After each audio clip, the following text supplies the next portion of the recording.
चलते चलते अंत नहीं, अंत बिना छुटकारा नहीं, इसीलिए तपस है, इसीलिए तपस है, धुआं है, यानी इच्छा है जान लेने की, पहचान लेने की। लद्दाख में राग विराग ग्रंथ की ये पंक्तियां हैं जिसका सृजन किया है प्रोफेसर कृष्णनाथ जी ने। कृष्णनाथ का जन्म 1 मई 1934 को वाराणसी उत्तर प्रदेश में हुआ और उनका समूचा बचपन, युवावस्था, कहने का भाव यह है कि उनकी समूची शिक्षा वाराणसी से ही हुई। उन्होंने काशी हिंदू विश्वविद्यालय से अर्थशास्त्र विषय में स्नातकोत्तर उपाधि प्राप्त किया। वे विश्व स्तर के अर्थशास्त्र के विद्वान माने जाते हैं। काशी विद्यापीठ में वे प्राध्यापक रहे। वास्तव में जो कृष्णनाथ जी हैं, ये शिक्षण काल से ही समाजवादी आंदोलन की ओर इनका झुकाव हो गया था। डॉक्टर राम मनोहर लोहिया और बाबू जयप्रकाश नारायण के साथ अनेक आंदोलनों में भाग लिया। अंग्रेजी और हिंदी भाषा के मूर्धन्य विद्वान माने जाते हैं। वे एक सुलझे हुए पत्रकार भी थे। राजनीति, पत्रकारिता और अध्यापन की प्रक्रिया से गुजरते गुजरते वे बौद्ध दर्शन की ओर मुड़ गए। भारतीय और तिब्बती आचार्यों के साथ बैठकर उन्होंने नागार्जुन के दर्शन, शून्यवाद और माध्यमिक मत तथा वज्रयानी परंपरा का अध्ययन प्रारंभ किया। वास्तव में वज्रयान जो है बौद्ध धर्म में तांत्रिक प्रभाव के चलते नई शाखा के रूप में विकसित हुआ। इसमें मंत्रों एवं तांत्रिक क्रियाओं द्वारा मोक्ष प्राप्ति का विधान प्रस्तुत किया गया है। कृष्णनाथ जी अपनी निरंतर सारस्वत साधना करते रहे और भारतीय चिंतक जे कृष्णमूर्ति ने जब बौद्ध विद्वानों के साथ चिंतन मनन प्रारंभ किया तो उसमें कृष्णनाथ जी भी शामिल थे। इसीलिए बौद्ध दर्शन पर कृष्णनाथ जी ने काफ़ी कुछ लिखा है। इतना कुछ करने के बाद कृष्णनाथ जी की सृजन आकांक्षा पूरी नहीं हुई। वे यायावर हो गए। यायावर मतलब घुमक्कड़। उन्होंने हिमालय की यात्रा प्रारंभ की और उन स्थलों को खोजना शुरू किया जो बौद्ध धर्म और भारतीय मिथकों से जुड़े हुए हैं। कृष्णनाथ जी ने जहाँ की यात्रा की, वे केवल पर्यटक नहीं रहे बल्कि तत्ववेत्ता की दृष्टि से गए। वहाँ जाकर उन्होंने उस तत्व का भी अनुशीलन किया। वे केवल घुमक्कड़ के रूप में नहीं गए थे कि पर्यटन के लिए वो जा रहे हों, बल्कि एक तत्ववेत्ता के नज़रिए से उन्होंने हर स्थल का अवलोकन और अनुशीलन किया है। यह यायावर सितंबर 2016 को सदा सदा के लिए चिर निद्रा में विलीन हो गया। जैसा मैंने आपसे पहले भी बताया है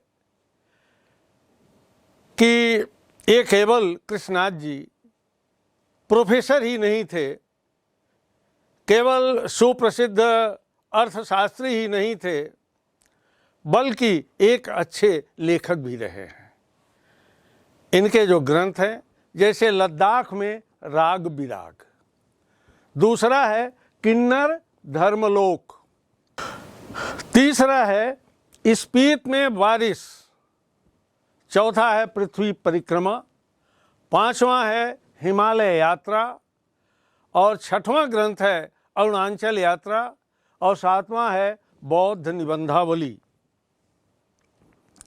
इन्होंने चूँकि एक पत्रकार भी थे, इन्होंने कई ग्रंथों का संपादन भी किया है, पत्र पत्रिकाओं का। जैसे एक साहित्यिक पत्रिका कल्पना के संपादक मंडल में रहे और एक अंग्रेजी पत्रिका मैनकाइंड, इसका संपादन किया इन्होंने। ओर्थ की, ये अर्थशास्त्र की पत्रिका के प्रथम संपादक थे। बच्चों, आपकी पाठ्यपुस्तक में संकलित पाठ जो है स्पीत में बारिश यात्रा वृत्तांत है। अब सवाल ये उठता है कि यात्रा वृत्तांत है क्या? आइए इसको संक्षेप में समझते हैं। हिंदी साहित्य में यात्रा वृत्तांत एक आधुनिक गद्य विधा के रूप में स्वीकृत है, जिसके लेखन की परंपरा का श्री गणेश भारतेंदु हरिश्चंद्र से माना जाता है। ये आधुनिक काल की विधा है। किसी स्थान में बाहर से आए व्यक्ति या व्यक्तियों के अनुभवों के बारे में लिखे वृत्तांत को यात्रा वृत्तांत कहते हैं। इसमें कल्पनाशीलता एवं रोचकता का विशेष महत्व होता है।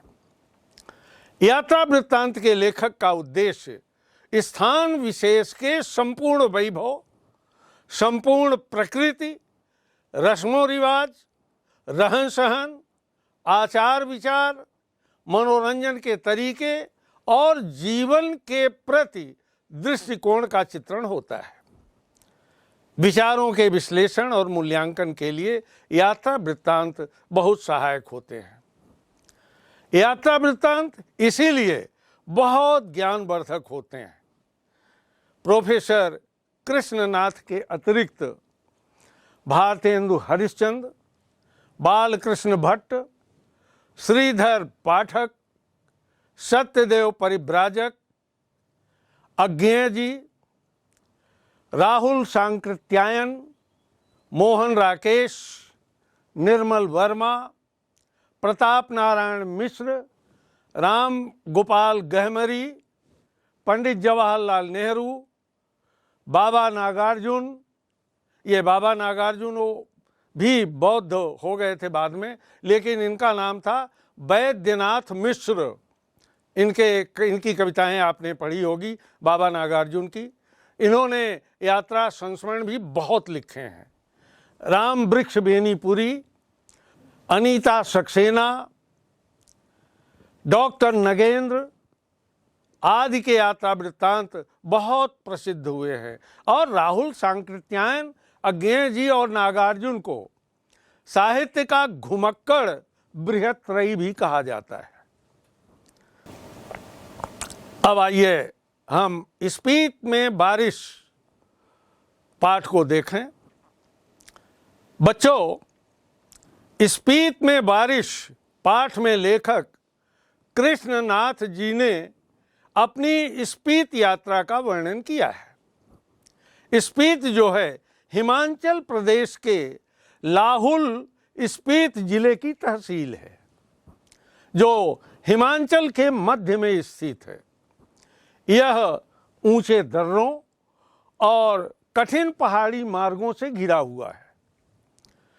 इसीलिए इसमें परस्पर संपर्क वायरलेस सेट के माध्यम से ही हो पाता है, क्योंकि 170 मील आना जाना बसंत में भी कठिन होता है, तो शीत ऋतु में तो असंभव हो ही जाता है।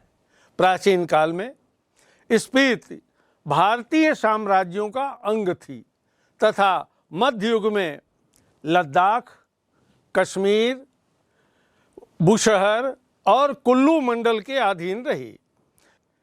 जब कोई जोरावर सिंह जैसे लुटेरे ने स्पीत पर आक्रमण किया था, तो जैसे लाहुल के लोग डायनामाइट की विस्फोट की आवाज़ सुनकर, डायनामाइट के विस्फोट की आवाज़ को सुनकर भयभीत होकर आंखें बंद करके और जो है चागमा का तना पकड़कर अथवा एक दूसरे को पकड़कर बैठ जाते थे, इतने भयभीत हो जाते थे। उसी प्रकार स्पीत के लोग घर छोड़कर भाग गए थे और उसने स्पीत के बिहारों को लूट लिया था। स्पीत में सन 1901 में 3231 लोग रहा करते थे और सन 1971 में 7196 लोग रहने लगे थे। इंपीरियल गजेटियर में स्पीति का क्षेत्रफल 2155 वर्ग मील बताया गया है, जिसके अनुसार 1971 में स्पीति की जनसंख्या प्रति वर्ग मील 4 से भी कम थी। अंग्रेजों को लाहौल स्पीति का प्रशासन सन 1846 में कश्मीर के राजा गुलाब सिंह से मिला था, जो आज़ादी के बाद भारत सरकार को मिल गया। सन 1847 ईस्वी में लाहौल स्पीति को कांगड़ा जिले में मिला दिया गया था। किसमें? कांगड़ा जिले में। लद्दाख मंडल के दिनों में स्पीति का शासक नोनो था। उस समय 1847 में लाहौल स्पीति को जब कांगड़ा जिले में मिला दिया गया तो लद्दाख मंडल के दिनों में स्पीति का जो शासक था वो नोनो था।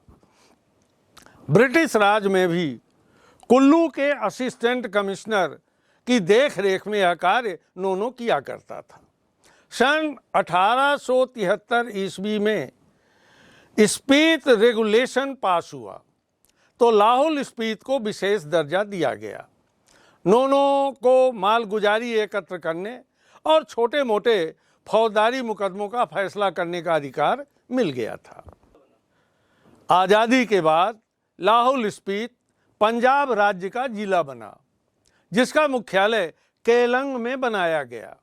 सन 1966 ईस्वी में हिमाचल प्रदेश जो है राज्य बना तो लाहौल स्पीति जो है अलग जिला बन गया।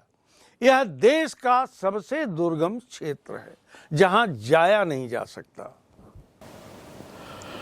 स्पीति की भौगोलिक स्थिति के संबंध में लेखक कहता है कि यह 31.42 और 32.59 अक्षांश उत्तर की ओर और 77.26 तथा 78.42 पूर्व देशांतर के बीच स्थित है। यह इसकी अक्षांशीय और देशांतरी स्थिति है। यह चारों ओर ऊंचे पहाड़ों से घिरा हुआ क्षेत्र है। इन पहाड़ों की औसत ऊंचाई 18,000 फीट है। इसकी सीमा पूर्व में तिब्बत, पश्चिम में लाहौल, दक्षिण में किन्नौर और उत्तर में जो है लद्दाख से लगती है। इसकी मुख्य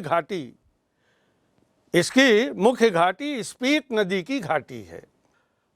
स्पीति नदी पश्चिम हिमालय में लगभग 16,000 फीट की ऊंचाई से निकलकर पूर्व में तिब्बत की ओर बहती हुई स्पीति में आती है और रामपुर बुशहर किन्नौर जिले में बहती हुई सतलुज में जाके मिलती है।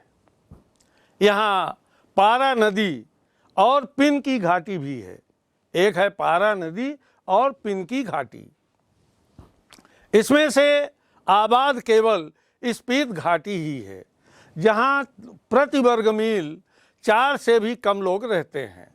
लेखक आश्चर्य व्यक्त करता है क्या कि 8-9 महीने शेष दुनिया से कटकर ठंड में ठिठुरते हुए लोग यहाँ रह कैसे रहे हैं। अब बात भी सही है, इतनी ठंडी में लोग कैसे रहते होंगे। उनके पास अपने घर गर्म रखने के लिए पर्याप्त साधन भी नहीं है, फिर भी वे रह रहे हैं।